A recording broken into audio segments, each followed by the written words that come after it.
শনিবার সমাজ মাধ্যমে এই ঘোষণা করা হয়েছে। তৃণমূলের তরফে সমাজ মাধ্যমে লেখা হয়েছে, আসন্ন রাজ্যসভার উপনির্বাচনে প্রার্থী হিসাবে ঋতব্রত বন্দ্যোপাধ্যায়ের নাম ঘোষণা করা হচ্ছে। ওকে আমরা আন্তরিক শুভেচ্ছা জানাচ্ছি।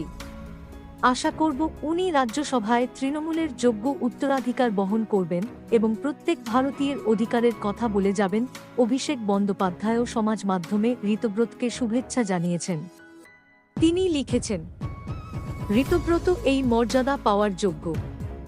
রাজ্য জুড়ে দলের সংগঠনকে শক্তিশালী করা এবং ট্রেড ইউনিয়নের কর্মীদের জন্য তিনি নিরলস পরিশ্রম করেছেন। সময় লাগতে পারে, কিন্তু পরিশ্রমের দাম সব সময়ই পাওয়া যায়। উল্লেখ্য, আরজি করকাণ্ডের আবহে গত সেপ্টেম্বর মাসে রাজ্যসভার সাংসদ পদ ছাড়েন জহর। রাজনীতি ছেড়ে দেওয়ার কথাও ঘোষণা করেন তিনি। দলনেত্রী মমতাকে চিঠি লিখে পদ ছাড়ার কথা বলেছিলেন জহর।